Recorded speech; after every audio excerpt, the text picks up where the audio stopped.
Періштелердің жаралуы. Тауыстың сол көзінен 2 тамшы тамды. Ол екеуі ғаршы мен күрсіге айналды.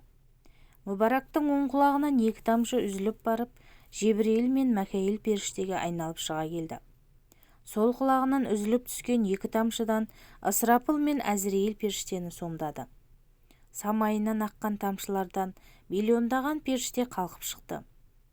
Бір тамшыдан Миғраж түнін жаратып, оған барша қасиет пен киені дарытты.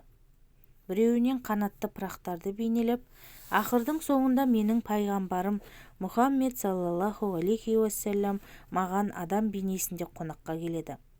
Кім өзін осы бастан тақуа ұстаса, сол менің досымды маған қонаққа келуге лайықты болады. Хабибіме серік болып менің рахымыма бөленеді деді. Мұны естіген барша пырақ жердей жүйткіп жарыса жөнелді. Олар сол сағаттан бастап пайғамбар Миғраж түні аспанға ұшқанға дейін оны тағатсыз күтіп бір-бірінен тақуалықта озуға тырысты. 4-ші тамшыдан және бір періштені жаратып, ақырдың соңында пайғамбардың Миғражға көтерілуін күтті.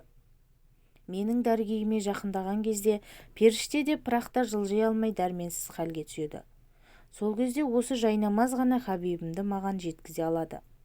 Сен сол жайнамазды қазірден бастап тоқисың. Миғраж түні сүйікті досымның жайнамазы дайын болсын деп әмір етті. Періште жайнамаз тоқуға кірісті. Жебірейіл періштенің нұры 18 мың жыл бойы ғаршы ағыланың астында тұрды. Күллі періште оның құзырында қарады. Сонда Жебірейіл онша өзін барша жаратылыстан артықпын деп ойлады. Сосын ол, «Уа Тәңірім, менен де артық, менен де үлкен жаратылған нұр бар ма?» деп сұрады. Сол кезде Алла, «Ей Жебірейіл, көкке қара» деді. Қараса төбесінде жарқыраған үлкен нұр тұр екен. Көркем нұрдан көзін айырып ала алмай есеңгіреп тұрып қалды. Есін жинап зер салып қарап еді, оның қасында 4 нұр және жанып тұр екен. «Уа жасаған, бұл қандай нұр?» деді.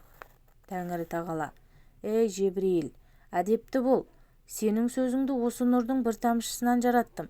Ол нұр болмаса сен мына нығметтің ұшқынын да көрмес едің. Бұл Мұхаммед Мұстафаның саллаллаху алейхи уассаламның нұры. Ол менің хабибім, сен оған салауат айт» деп бұйырды. Жебірейіл салауат айтты. Сосын періште жанындағы 4 нұр кімдікі деп сұрады. Ол пайғамбардың 4 серігі 4 шадияр, Әубәкір, Умар, Оспан, Әлидің нұры деді. «Уа Тәңірім, бұл 4-еуінің нұры басқалардан артық па?» деді. Жаббар хақ, «Мен 4 шадиярдың басын басқалардан артық еттім. Кім бұларды өзіне дос санаса, маған да дос болады. Кім бұларды дұшпан көрсе, менімен қас болады. Бұлардың достарын да дос көрген құлдарымды жұмаққа кіргіземін» деді. Сол кезде Жебірейіл тәубесіне келіп, «Уа Құдайым, мен әдепсіз іс қылдым. Өзімді бәрінен артық санадым. Саған қарауға бетім жоқ. Осы айыбымды ақтайтын маған бір міндет жүкте. Мен Мұхаммед саллаллаху алейхи уассаламға алаңсыз қызмет етейін» деп сұранды. Құдай тағала, ақырдың соңына дейін менің хабибім пәни дүниеге барып хақтың ілімін жаяды. Адамзаттың хикмет кеудесі жүрек көзін ашуды үйретеді. Құранның нұрын әлемге шашады.